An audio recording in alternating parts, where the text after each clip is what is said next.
Boa noite, meninos e meninas. Eu decidi gravar esse vídeo para vocês, como eu disse em sala de aula hoje, em razão, da dificuldade que eu tive de concluir, né, o desenvolvimento do TA com vocês em sala. Eu planejei que vocês desenvolvessem essas atividades em sala de aula, para sanar as dúvidas comigo, né, na minha presença, em vez de levar para casa, mas em razão de todos os acontecimentos, todos os eventos que ocorreram durante a semana, aplicação de provas, ensaios para a festa junina, acabou que eh, em algumas salas eu não consegui concluir o que eu planejei, tá? Então eu decidi gravar para vocês, os que precisarem, se interessarem, assistam até o final, tá? Nesse primeiro slide, eu anotei para vocês o conteúdo que vai ser abordado na nossa prova, as páginas do livro didático em que se encontram esses conteúdos, e nosso caderno também, tem muita anotação, tá? É, E eu não vou corrigir todas as 19 questões aqui por razões óbvias, né? O nosso tempo é curto, tanto de vocês para estudar, para rever o conteúdo, quanto o meu. Agora tá um pouquinho tarde, eu quero disponibilizar esse vídeo para vocês ainda hoje, tá? Então eu vou focar em algumas questões apenas que eu creio que vão trazer mais dificuldades para vocês. O restante eu peço que vocês leiam com atenção, porque a correção foi feita com muito detalhe, muito minuciosamente, tá? Então vocês leiam depois a correção das demais questões. Então, nesse primeiro momento, eu vou começar da questão de número 4. Vou lá procurar o slide da questão 4. Esta, tá? A frase "a jangada foi atirada para um lado e para o outro, mas resistiu", ela foi extraída desse fragmento do texto A Tempestade que vocês leram. Se não leram, peço que releiam, tá? Trata-se de um período simples ou um período composto? Bem, nos slides seguintes, eu apresentei as definições novamente, que nós trabalhamos exaustivamente em aula, tá? O conceito de frase, período e oração. Então, vamos rapidamente relembrar, tá? Uma frase é qualquer enunciado que tenha um sentido completo, né? Tendo ou não verbo, tá? Se tem um verbo, ela é uma frase verbal, então ela também é chamada de período. Se é uma frase que tem um verbo apenas, esse período é simples. E se ela tem mais de um verbo ou locução verbal, não se esqueçam, tá? Que um acontecimento pode ser expresso por uma locução verbal. Então, se essa frase tiver mais de um verbo ou locução verbal, ela será um período composto, tá bem? E a oração? Em que consiste a oração?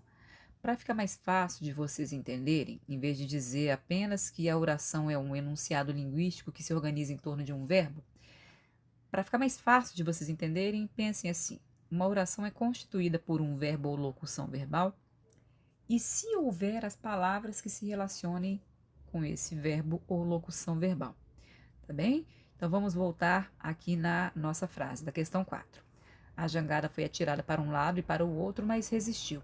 Nós temos uma locução verbal, que eu devia ter sublinhado para vocês, foi atirada, e o verbo resistiu, tá?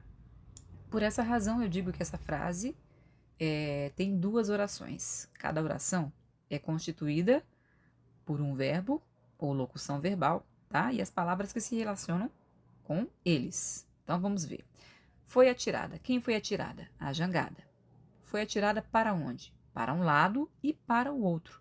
Então todas essas palavras, até a palavra outro, formam a primeira oração com a locução verbal foi atirada, tá?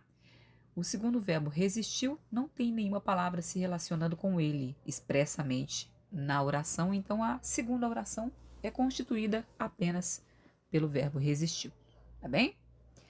Então, por nós termos duas formas verbais, ou seja, duas orações, esse período é composto, tá bom?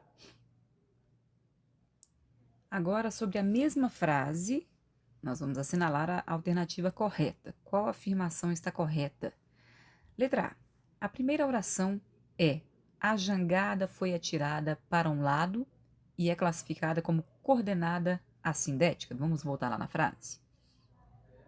A primeira oração vai ser o primeiro verbo ou locução verbal e as palavras que se relacionam com ele, tá?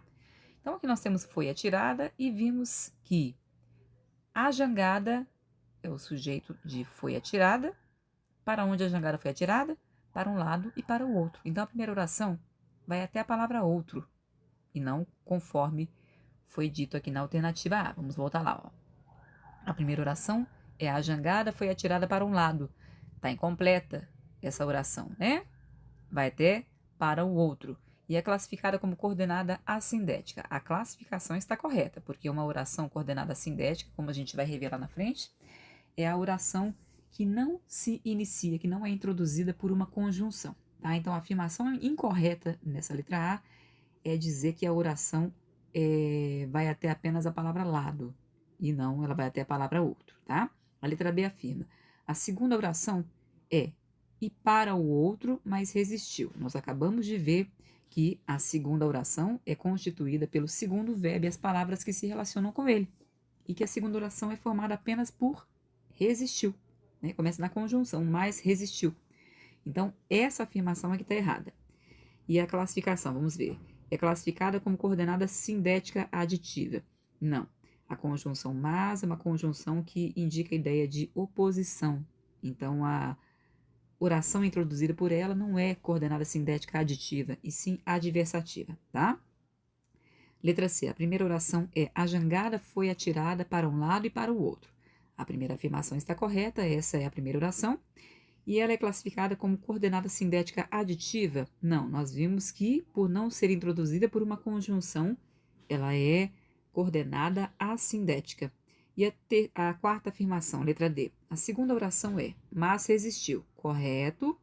E é classificada como coordenada sindética adversativa, correto também, porque a conjunção mas estabelece ideia de oposição. E as conjunções que estabelecem ideia de oposição, elas são conjunções coordenativas adversativas. E as orações introduzidas por elas são orações coordenadas sindéticas adversativas, tá? Portanto, a alternativa correta é a letra D mesmo.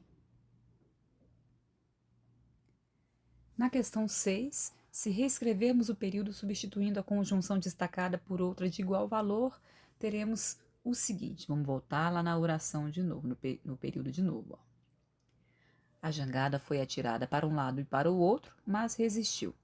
Bem, nós vimos que a conjunção mas indica a relação de oposição de ideias. É uma conjunção coordenativa adversativa.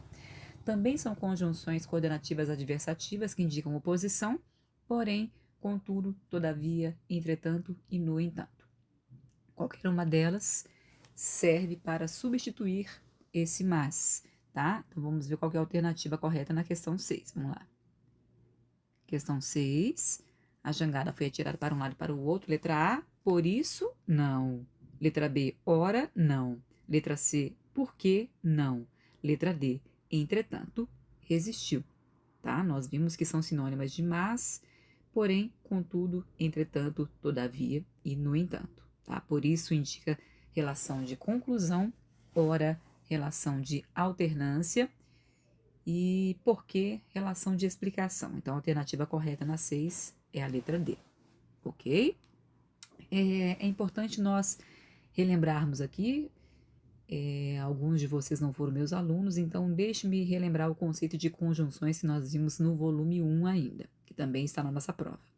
Olha, as conjunções se referem a uma classe gramatical da nossa língua, tá? Assim como a classe dos substantivos, dos adjetivos, dos verbos, dos pronomes, as conjunções são uma classe gramatical, tá?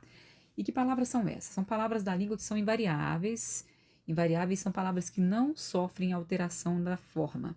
São sempre empregadas da mesma forma, tá? Não são como verbos, como substantivos que variam dependendo do contexto em que são usados. As conjunções são invariáveis. E para que elas servem? Para conectar orações ou conectar termos de mesma função sintática dentro de uma frase, tá? Isso que são as conjunções. Nós temos conjunções de dois tipos. Então, aqui nós temos um esquema que vocês têm lá no caderno também, ok? Nós temos conjunções de dois tipos. As conjunções coordenativas e as conjunções subordinativas. No momento, nós vamos focar apenas nas conjunções coordenativas, certo? Para a nossa primeira avaliação. E o que são as conjunções coordenativas? Vamos voltar para o slide anterior aqui, ó. Esse aqui.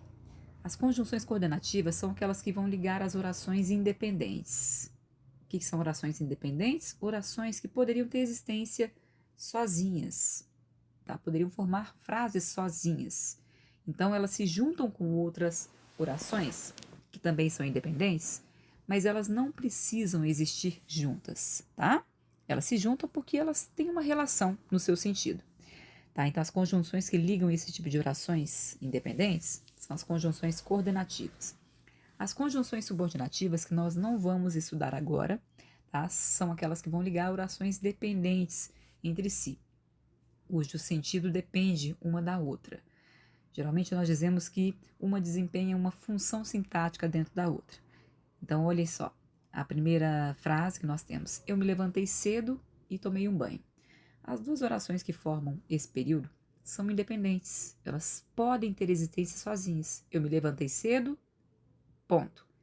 Eu tomei um banho, ponto. É perfeitamente possível que cada uma delas exista isoladamente. Por isso elas são independentes. E a conjunção que as une é uma conjunção coordenativa. No segundo exemplo, eu preciso que me ajude. Observem que se eu colocar um ponto final depois de preciso, eu preciso. Não é possível entender essa frase. Ela precisa da oração seguinte para ter o seu sentido completado, tá? Eu preciso de quê? Preciso que me ajude. Então, a segunda oração está completando o sentido da primeira. Por isso eu digo que a relação entre elas é de subordinação e a conjunção que liga as duas é uma conjunção subordinativa, mas nós não vamos tratar das conjunções subordinativas agora, tá? Apenas das conjunções coordenativas, relembremos, que são as que vão ligar orações independentes, que podem formar frases sozinhas, tá? Então, aqui está essa explicação que eu dei para vocês. Eu vou mostrar essas conjunções nesse quadro que sintetiza tudo que eu falei, tá? Então, nós temos 5 tipos de relações que permitem que as orações independentes estejam dentro de uma mesma frase, tá? Elas podem permanecer juntas na mesma frase se elas tiverem relações de adição ou soma, oposição ou contraste, alternância ou exclusão, conclusão e justificativa, que é o mesmo que explicação, tá? Então, as conjunções que indicam adição são as conjunções coordenativas aditivas. E elas são a conjunção e para a adição de unidades positivas, a conjunção nem para a adição de unidades que são negativas e as locuções conjuntivas, não só, mas também, não apenas, como também, que substituem e nem, tá certo? Sobrou um M aí, depois eu corrijo para vocês. As conjunções coordenativas adversativas são aquelas que dão ideia de oposição de ideias. São elas, mas, porém, contudo, todavia, entretanto e a locução no entanto, tá bom?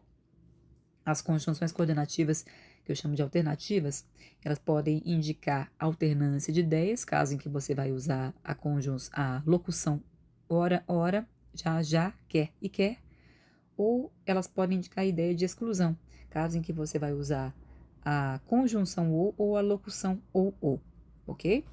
As conjunções coordenativas podem ser conclusivas quando elas apresentarem um resultado esperado de uma ação. Então, a relação entre a segunda oração e a primeira é de conclusão. É como se a segunda fosse o resultado esperado da primeira, tá? As conjunções que vão ligar essas orações são logo, então, portanto, a locução por isso e a conjunção pois, só que colocada depois do verbo, posposta ao verbo, ok? E, por fim, as conjunções coordenativas explicativas são aquelas que vão ligar orações que têm uma relação de explicação, de justificativa. A segunda é uma justificativa, uma explicação do fato da primeira, tá? Então, nós usamos para ligar esse tipo de orações as conjunções pois, porque e que, ok? Então, voltando à nossa questão 6, reescrevendo o período, que é esse aqui, vamos lembrar o período. A jangada foi atirada para um lado e para o outro, mas resistiu. Substituindo a conjunção mas por outra de igual valor, nós vimos que a conjunção mas indica ideia de oposição, tá? Oposição. E é sinônima de porém, contudo, todavia, entretanto e no entanto. Então, a única alternativa, vamos voltar na questão 6 aqui, que vai conter uma conjunção que pode substituir esse mas. Onde está aqui a questão? Agora eu me perdi. Peraí, só um minuto. Questão 6. Eu já respondi aqui em cima, é por isso, tá? A única alternativa que vai conter uma conjunção que pode substituir a conjunção mas, como nós já respondemos, é a alternativa D, tá? Entretanto, é sinônima de mas. As outras, não. Ó. Por isso, é uma locução que indica conclusão. Ora, é uma conjunção que indica alternância de ideias, é uma conjunção alternativa, e porque é uma conjunção explicativa, que introduz ideia de explicação justificativa. Entretanto, indica ideia de oposição, assim como mas. Alternativa D na questão 6. Na questão 7, na linguagem coloquial é comum o emprego da conjunção e com vários valores, mas de acordo com a norma padrão, ela estabelece relação de adição. Embora tenha sido empregada a conjunção e nesse período acima, a relação entre as orações não é de adição. Presta bem atenção. Então, na oralidade, na linguagem oral, é muito comum nós empregarmos a conjunção e com vários valores, tá, gente?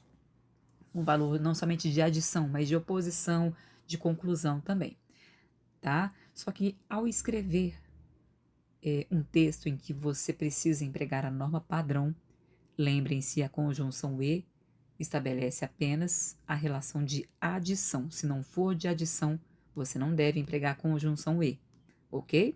Então, na frase, o barulho dos raios era ensurdecedor e não conseguíamos ouvir uns aos outros. Olhem só, a relação não é de adição. Eu não estou falando de dois fatos que aconteceram, um e outro, tá? Então a relação não é de adição. A segunda oração, ela é uma conclusão da primeira. O barulho dos raios era ensurdecedor. Qual que é o resultado esperado? Qual que é a conclusão? Eles não conseguirem ouvir uns aos outros. E foi isso que aconteceu, tá? Então, e não é a conjunção adequada para unir essas duas orações, que tem, na verdade, uma relação de conclusão. A única conjunção adequada para unir esse período é a conjunção, portanto, tá? Que está na alternativa A. Certinho, tá bem? E aqui embaixo eu tenho a explicação que eu acabei de dar para vocês por escrito. Agora nós vamos lá para a questão 19, aproveitar que nós estamos falando desse assunto. Reescreva o período abaixo, conectando suas orações com as conjunções e locuções conjuntivas adequadas e depois classifique todas as orações do período. Então vamos lá. Essa é uma frase. A matéria da avaliação era complexa, a turma dedicou-se bastante aos exercícios, o teste final exigia muita atenção, todos tiraram notas baixas. Olha, nós podemos estruturar essa frase de algumas formas, tá? Só que considerando que nós estudamos apenas as conjunções coordenativas, eu vou estruturar dessa forma.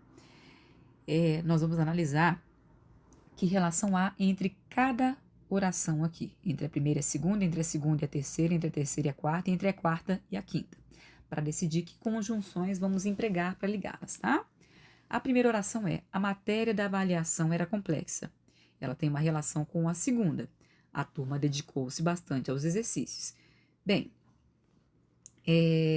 se a matéria da avaliação é complexa, o que se espera como resultado?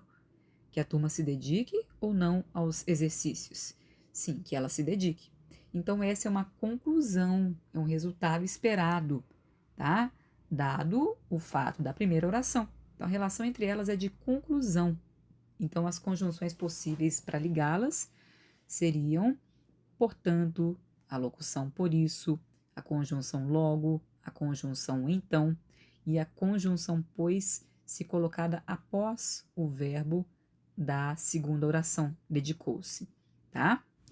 Então, nós teríamos: a matéria da avaliação era complexa, por isso a turma dedicou-se bastante aos exercícios. Portanto, a turma dedicou-se bastante aos exercícios. Logo, a turma dedicou-se bastante aos exercícios. Então, a turma dedicou-se bastante aos exercícios. Ou, com a conjunção pois, ficaria: a matéria da avaliação era complexa, a turma dedicou-se, vírgula, pois, vírgula, perdão, a turma dedicou-se bastante, vírgula, pois, vírgula, aos exercícios, tá? Então, a relação entre a primeira e a segunda é de conclusão. A relação entre a segunda e a terceira, vamos observar. A turma dedicou-se bastante aos exercícios, o teste final exigia muita atenção. Claramente, nós percebemos que a terceira oração é uma explicação da anterior, tá? Como o teste exigia muita atenção, os alunos dedicaram-se bastante aos exercícios. Então, a terceira oração, que é uma explicação da primeira. Então, as conjunções que podem relacioná-las são pois e porquê. Então, nós teríamos: a turma dedicou-se bastante aos exercícios, pois ou porque o teste final exigia muita atenção, tá? E por fim, que relação há entre essas duas anteriores, a segunda e a terceira, e a última? A turma dedicou-se bastante aos exercícios por o teste final exigir muita atenção, todos tiraram notas baixas. Bem, essa última oração, ela tem uma ideia que se opõe ao que era esperado das duas orações anteriores. Se a turma se dedicou bastante aos exercícios, pois o teste exigia muita atenção, o que se espera depois dessa dedicação é que eles tirem notas boas e não baixas, né? Porém, o contrário aconteceu, o oposto aconteceu. Então, nós dizemos que a relação entre a última oração e as duas anteriores é de oposição. E as conjunções que nós podemos usar para ligar a última oração à penúltima são mas, porém, contudo, todavia, entretanto e a locução conjuntiva no entanto, tá? Então, nós teremos o seguinte: eu selecionei essas conjunções e locuções, mas vocês podem escolher qualquer uma daquela listinha que vocês viram no quadro azul aqui acima, tá? Tem que memorizar, então, quais conjunções coordenativas indicam quais relações e quais são sinônimas, ok? Então, isso que eu acabei de explicar para vocês está aqui nesses slides seguintes, tá bom? Agora eu vou partir para a classificação dessas orações, tá? Já deixei a resposta prontinha para vocês aqui. Bem, como são todas orações independentes, eu disse a vocês que nós não vamos estudar agora as orações que são dependentes, que são incompletas. Todas elas, quando juntas numa frase, eu digo que estão coordenadas, com ou sem a conjunção as ligando, tá? Elas estão coordenadas. Quando a oração, como no caso a primeira oração ali, ó, a matéria da avaliação era complexa, não está introduzida por uma conjunção, eu digo que essa oração independente é uma oração coordenada assindética. Assindética por não ser introduzida por uma conjunção, tá? A segunda oração, por isso a turma dedicou-se bastante aos exercícios, por ser introduzida pela locução conjuntiva, por isso que indica ideia de conclusão, eu vou classificar como oração coordenada sindética. Sindética porque ela inicia-se com uma conjunção, com uma locução conjuntiva ou uma conjunção, tá? Ela é oração coordenada sindética e é conclusiva porque é essa a relação estabelecida pela conjunção que a introduz. A terceira oração é: pois o teste final exigia muita atenção. Por ser introduzida por uma conjunção que indica explicação, ela vai ser uma oração coordenada, sindética, explicativa. E a última oração, por ser introduzida por uma conjunção que estabelece ideia de oposição, eu vou dizer que ela é uma oração coordenada, sindética, adversativa. Agora, mudando um pouquinho de assunto, vamos falar de poema. Eu fui lá para a questão de número 12, tá? Fazendo a escansão. O que é escansão? É contar as sílabas poéticas presentes nos versos de um poema, geralmente de forma fixa, tá? No poema O Soldado e a Trombeta, de Olavo Bilac. Então, vamos botar no poema aqui. Primeiramente, vamos relembrar o que é escansão. Escansão, como eu disse, é a contagem das sílabas poéticas, que são sons que nós ouvimos ao pronunciar o verso ritmadamente, tá? Fazer escansão, então, é contar quantas sílabas poéticas há no verso. E sílaba poética, ela muitas vezes coincide com a sílaba gramatical, que você aprendeu a separar lá nas séries iniciais, mas nem sempre vai haver essa coincidência, tá? Então, pensa na sílaba poética como sendo um montinho de fonemas que você pronuncia de uma vez só dentro do verso, dentro daquele ritmo esperado pelo poema, ok? Então, essa explicação está aqui para vocês. Nós temos que atentar, ao fazer essa contagem de sílabas poéticas, a duas regras fundamentais. Quais são elas? Juntar vogais vizinhas que se emendam em um único som, tá? Chama-se elisão, quando o ritmo pedir. Então, você tem duas vogais, uma perto da outra. Observe se o ritmo pede que você leia essas duas vogais de uma vez só, numa sílaba poética só, ou separadamente, em duas sílabas, tá? E também é outra regra, contar as sílabas poéticas até a última sílaba que for tônica no verso. Então, se a palavra for monossílaba tônica ou oxítona, você vai contar até a última sílaba do verso. Se a palavra for paroxítona, você para a contagem na penúltima sílaba do verso. Se a palavra for proparoxítona, você vai contar até a antepenúltima sílaba do verso. Então, vamos botar lá para o poema. Ó. Nós vamos fazer a escansão e ver qual alternativa está correta quanto ao número de sílabas e quanto ao nome dos versos, tá? O primeiro verso é um velho sol, um velho soldado. O segundo verso é um dia por terra. O terceiro verso é a espada atirou. Então vamos ver aqui. Do poema inteiro, mas olha só. Como nós estamos fazendo essa canção, eu já vou dizer que esse poema tem versos todos com o mesmo número de sílabas poéticas. Então, eu não vou contar até o final. Eu vou contar apenas os 3 primeiros, que já nos basta, ok? Então, vamos fazer uma primeira leitura da primeira estrofe. Um velho soldado um dia por terra, a espada atirou, da guerra cansado, com nojo da guerra, as armas quebrou. Então, vocês percebem que há um ritmo nesse poema, se acabarem a leitura, tá? Então, lendo o primeiro verso, um velho soldado. Eu contei 5 sílabas poéticas, como eu separei para vocês aí, e elas foram até a sílaba da de soldado, porque soldado é palavra paroxítona. A última sílaba é átona, eu não conto com ela. Então, nós temos 5 sílabas poéticas nesse verso.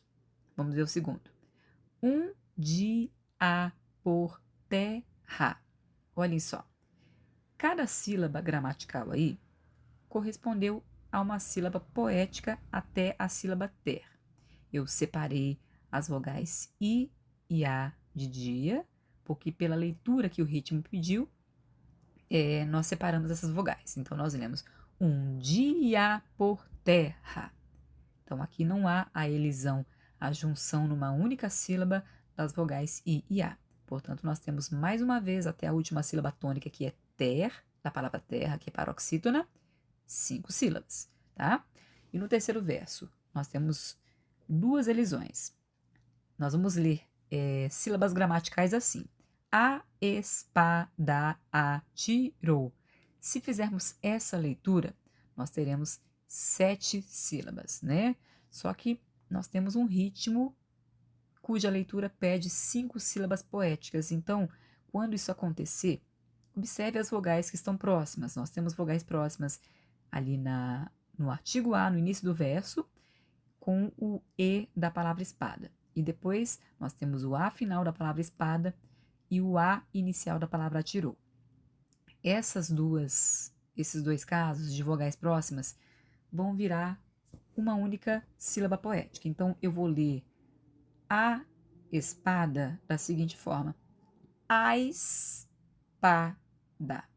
E eu vou ler espada atirou da seguinte forma: espada tirou. Eu vou ler esse A e esse E inicial assim, ais. E eu vou ler esse da e esse A assim, dá. Então, nós teremos ais, pa, da, tirou. 5 sílabas poéticas, contei até rou, porque a palavra atirou é oxítona, então eu conto com a última sílaba, tá? Então, eu fiz a elisão, a junção, uma única pronúncia das vogais A e A, ok? Para conseguir uma leitura com 5 sílabas poéticas. A escansão é feita quando você coloca essas barras separando as sílabas poéticas, ok? Isolando cada sílaba poética. Então, vamos lá, qual que é o próximo pedido aqui? Quantas sílabas tem e como são denominados os versos com essa quantidade de sílabas? Nós vimos que cada verso tem 5 sílabas poéticas. Lembremos que versos com 5 sílabas, versos com 7 sílabas e versos com 10 sílabas poéticas são muito usados, muito queridos pelos poetas, tá? Os que têm 5 sílabas denominam-se redondilhas maiores ou pentassílabos. Os que têm 7 sílabas são as redondilhas maiores ou heptassílabos. E os que têm 10 sílabas são os versos decassílabos, tá? Então, como os nossos versos têm 5 sílabas poéticas, nós dizemos, então, o que a letra A está afirmando, que há 5 sílabas poéticas e são denominados redondilhas menores. Tá? A alternativa correta é a letra A. Tudo que eu acabei de explicar para vocês está aqui nesses slides. Basta vocês lerem, então. Na questão 13, no poema O Soldado e a Trombeta, que nós acabamos de analisar, de Olavo Bilac, a repetição de versos curtos e a alternância de sílabas átonas e tônicas posicionadas sempre na mesma posição produzem um efeito que serve para quê? Olha só, gente, quando nós queremos produzir o ritmo de um poema, o que nós fazemos? Vamos lembrar que o ritmo, para quem estuda música aí, né? O ritmo é aquele movimento, aquela cadência que um corpo faz, um movimento repetido, sempre igual, no mesmo tempo, até o fim de uma peça musical, ok? Então, para conseguir esse ritmo, essa leitura rítmica em um poema, nós temos duas alternativas. Uma delas é criando versos que têm a mesma métrica, a mesma medida. O que é isso? Versos com o mesmo número de sílabas poéticas, tá? E a segunda regra é que nesses versos as sílabas tônicas e átonas sejam posicionadas sempre nos mesmos lugares. Então, se no primeiro verso, por exemplo, as sílabas tônicas estão no segundo, na segunda, na quarta e na sexta sílaba poética, nos demais versos do poema, para conservar o ritmo, eu tenho que ter o mesmo número de sílabas poéticas e as sílabas tônicas e átonas têm que estar nessas posições. As tônicas sempre no segundo, no quarto e no sexto versos. Isso é um exemplo, tá? Então, para o verso ter ritmo, mesmo número de sílabas poéticas e as sílabas tônicas e átonas sempre posicionadas nas mesmas posições em todos os versos, tá? Com isso eu crio um ritmo para o poema. Então, dessa forma, vamos reler o enunciado. No poema O Soldado e a Trombeta, de Olavo Bilac, a repetição de versos curtos e a alternância das sílabas átonas e tônicas posicionadas sempre na mesma posição produzem um efeito que serve para, letra B, reproduzir o ritmo da marcha dos soldados. Vamos voltar à leitura lá em cima? Um velho soldado um dia por terra a espada atirou, da guerra cansado, com nojo da guerra as armas quebrou. Se você fizer essa leitura marchando, você vai ver que é isso que essa escolha produziu, o ritmo da marcha dos soldados. Falando um pouquinho de rimas agora, vamos lá na questão 18, em que vamos analisar o poema Criança, tá? Olhem só, gente. Esse poema, vamos ver a questão 18 aqui de novo. Questão 16, tá? Questão 16. É um soneto? Gente, soneto, livro didático, página 20, tá? Define soneto para vocês. É um poema de forma fixa, o soneto, tá? Toda vez que alguém escrever um soneto, ele terá essa estrutura que vocês estão vendo aí. Ele será um poema com 2 estrofes com 4 versos, chamadas quartetos. Estrofes com 4 versos chamam-se quartetos, e 2 estrofes com 3 versos, que se chamam tercetos. Então, soneto é um poema que tem como estrutura 2 quartetos e 2 tercetos, rigorosamente rimados, tá? As rimas são muito impecáveis. Então, ele é um poema que tem essa estrutura. Basta você se lembrar disso, tá? Na questão de número 16, então, nós respondemos a essa pergunta. O texto, o poema A Criança é um soneto, por ser estruturado em 2 quartetos e 2 tercetos. Por ser um soneto, ele tem outras características também, mas essa estrutura define esse tipo de poema, ok? Lá na questão 17, faça a escansão dos versos da primeira estrofe. Como nós acabamos de falar de escansão, eu vou deixar para vocês a leitura desses próximos slides em que eu fiz a escansão desses 4 primeiros versos, tá? E vou passar para a questão de número 18. Qual é o esquema de rimas desse poema? Empregue as letras do alfabeto para responder. Gente, vamos lembrar o que é rima, né? As rimas são as repetições ou semelhanças de sons que, na maioria das vezes, acontecem no final dos versos, entre as palavras. Não que não possa haver rimas entre palavras no interior dos versos, pode, tá? Mas é mais comum que haja rimas, que haja semelhança sonora entre as palavras nos finais dos versos, tá? Então vamos lá para o nosso poema de novo, para a gente observar. Ó, eu sou criança, sei contar estrelas, e elas me contam versos de voar. As noites de quintais são sempre belas, quando as nuvens retornam para o mar. Preciso apenas de umas passarelas, de cores vivas para desfilar, o amor, a paz, a vida e as aquarelas que a lua me ensinou a desenhar. Não quero a fome, a sede, as tristes bombas, e nem os nevoeiros feitos sombras. Perdão, tem um S a mais aí. Nos olhos dos meus pais, felicidade.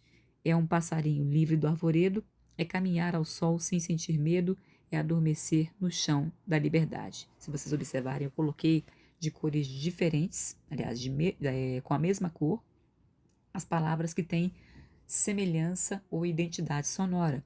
A palavra estrelas, belas, passarelas e aquarelas tem a mesma terminação. É claro que a sonoridade não é exatamente a mesma entre estrelas e as demais, mas elas têm a mesma terminação, tá? Uma certa semelhança sonora. Então, nós dizemos que elas rimam. Então, essa primeira terminação, lá no primeiro verso, eu chamo de A. Eu uso as letras do alfabeto na ordem, né? Então, vou chamar de a terminação elas. No segundo verso, voar tem a mesma terminação que mar, desfilar, desenhar, tá? Então, nós dizemos que essas palavras rimam. Como essa terminação de voar no segundo verso não é igual à terminação de estrelas no primeiro, eu vou usar a próxima letra do alfabeto, que é B, para designá-la, tá?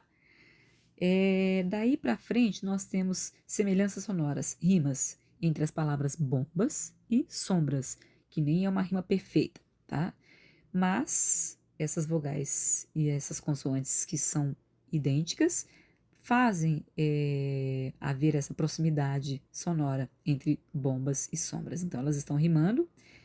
Como elas não têm a mesma sonoridade nem de estrelas nem de voar, eu vou usar a próxima letra do alfabeto, que é C. Como são idênticas, C nas duas, tá? E aqui a palavra felicidade rima com a palavra liberdade do último verso do poema. Então, eu vou chamar de D, que é a próxima letra do alfabeto, e por ela não ser igual a nenhuma ser semelhante, né, a nenhuma das palavras anteriores. E por fim, a palavra arvoredo e a palavra medo têm uma identidade sonora. Como não é igual a nenhuma das anteriores, eu vou chamar da próxima letra do alfabeto, que é E. Ok? Então, eu mantive as mesmas cores para as palavras que têm a mesma sonoridade, para as palavras que rimam. Então, quando eu perguntar para vocês qual é o esquema de rimas desse poema, vocês vão indicar cada terminação com uma letra. Sempre que aquela terminação aparecer em outro verso, você vai usar a mesma letra, tá? E vai me responder com esse esquema de letras. Vamos lá para a questão de novo, ó. Questão 18, se não me engano. 18, qual é o esquema de rimas? Então, nós vamos pegar aquelas letrinhas que nós colocamos no final dos versos, tá? E vai ficar A, B, C, C, D, E, E, D. Vamos lá no poema ver isso, ó. Vamos ler. A, B, A, B, A, B, A, B, C, C, D, E, E, D. Esse é o esquema de rimas desse poema.